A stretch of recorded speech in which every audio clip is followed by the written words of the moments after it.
Welcome to Truth by Billie Beene. Today's date, December 30, 2025, rounding up the end of 2025. And some of the things we can look forward to on January 1 is a G1 produced by the December 29 3 M flares plus 1 C flare. So a CME came off the sun, will give a glancing blow to the Earth, most likely producing a G1 on January 1. And I'd like to say thank you to Jonelle Enterprises for extra support for my channel. So let's get started. We know we've had some significant things happen on Monday. We had President Trump in a 1.5 to 2 hour phone call with President Putin, during which it appears that certain parties who are also aligned with NATO and the EU against America, most likely embedded in the U.S. military and certain federal agencies, coordinated an attack during the phone call between President Trump and President Putin, an assassination attempt on President Putin on one of his family homes located in Valny, Russia, putting forth 90 drones that could only have been coordinated by the U.S. So this appears and has angered both President Trump and President Putin, representing a direct assault on the peace plan between the two presidents, and most likely put forth, as I say, by certain individuals who are embedded in the U.S. military and certain government agencies. I predict, look for a major purge in January inside the U.S. military and certain federal agencies. So that's going on. Russia was able to take down all of the drones. No casualties have been put forth, but now, and we saw on Sunday, President Trump met with the non-president of Ukraine, Zelensky, at Florida, Mar-a-Lago, during which Zelensky asked the United States to give Ukraine 50 years of security. We've got this to say, the American people, to the non-president of Ukraine, Zelensky, shut up. So that's going on. We have traitors everywhere. And we have this going on.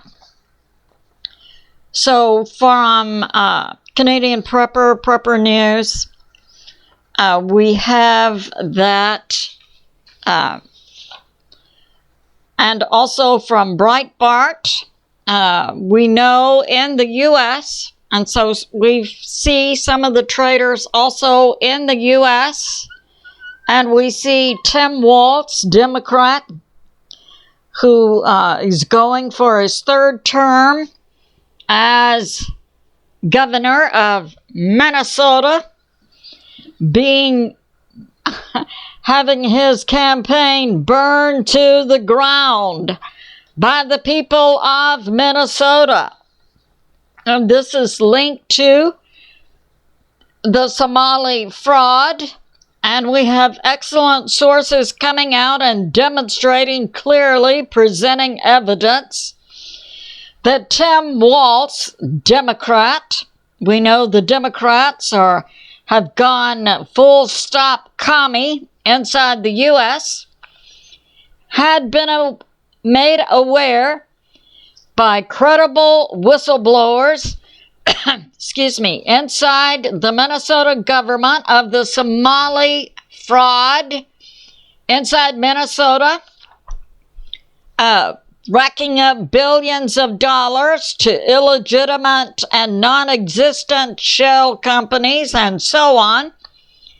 And then we've had sources who said the plan by the deep state via the Somali group inside Minnesota was to steal the money from the U.S. government and then fund Somali terrorists inside the U.S. to kill American citizens. Tens of thousands of people in Minnesota are waking up to the real world, and it's coming out that Governor Tim Walz squashed the efforts of the credible Minnesota government whistleblowers to this fraud and appears to be complicit with Somali terrorists and the deep state. I would find it highly unlikely that Tim Walz will win a third term as governor of Minnesota in a real vote count. Now, we can't dismiss the possibility of voter fraud. So we'll have to keep our eye on that. And we have this. Pam Bondi of the DOJ in Minnesota has charged 96 individuals with fraud, 85 of which are Somali. 60 have already been found guilty. Efforts are now being put forth by the federal government to denaturalize those Somali citizens who had become American citizens. But the federal government has the right, if a person from a foreign country comes in and becomes an American citizen, then commits crimes against the government, the U.S. government can then take away their American citizenship and deport them. A move is on under President Trump's DOJ to do just that. And we have the FBI also sending large teams into Minnesota to dismantle the fraud network. So that's going on. And we have this.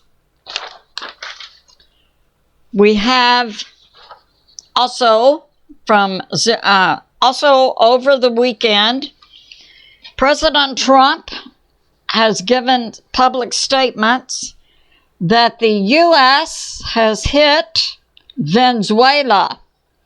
It appears to be a hit inside Venezuela in a major port from which we're launching the narco-terrorist boats. But we don't have details yet. We do have President Trump over the weekend making at least 2 public statements that this had already happened as early as last Friday. And we have this. President Trump made a statement that the U.S. has hit Venezuela. They made hit a large land site, it's believed, and they made the strike from the Caribbean. So we have this going on.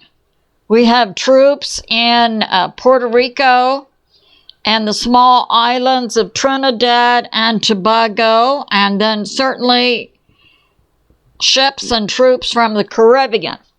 President Trump specified that the attack came on land from the Caribbean. We also have U.S. troops in Ecuador and also Peru. It's believed they will launch through Colombia to take Colombia and Venezuela over land. So that's going on. And another piece of information that substantiates my position that NATO had to coordinate those 90 drones hitting near the home of one of the homes of President Putin.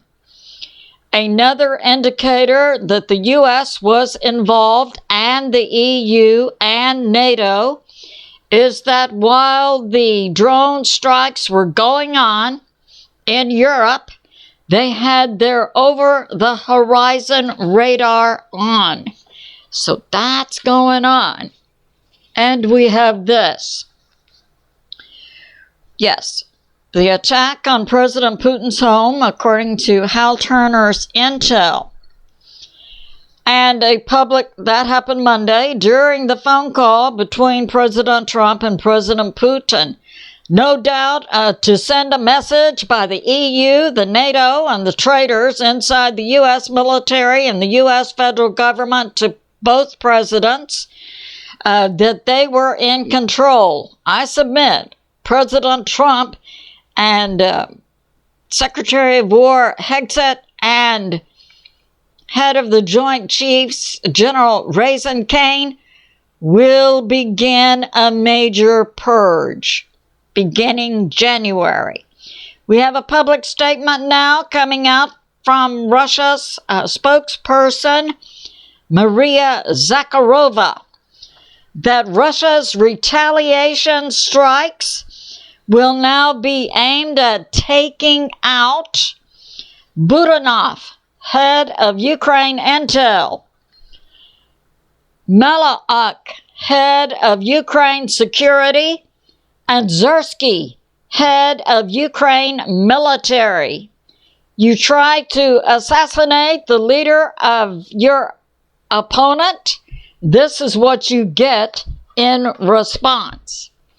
But then, most likely, these individuals will simply suck up the billions of dollars they've stolen from the American people and get out of Dodge.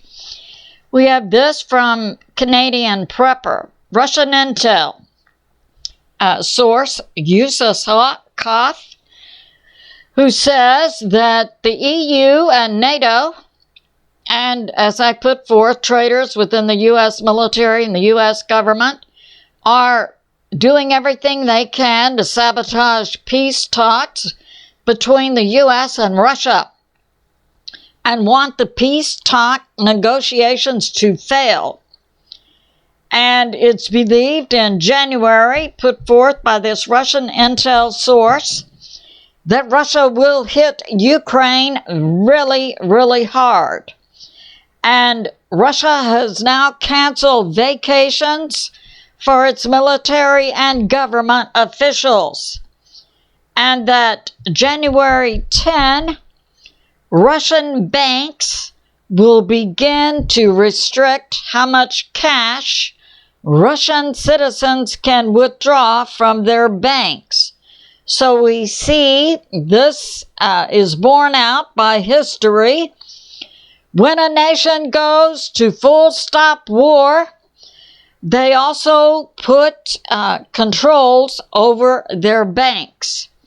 After all, many times they want to control who can take their money and get out of the country, demonstrating that they are an internal traitor.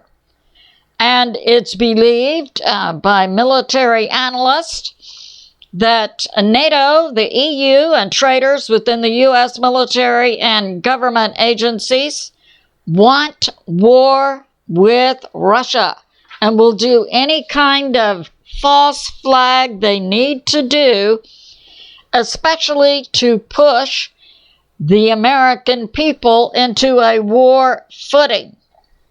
And we have this. So Hal Turner's intel, December 29, about 7 o'clock Eastern Standard Time, the U.S. has hit a Venezuelan port.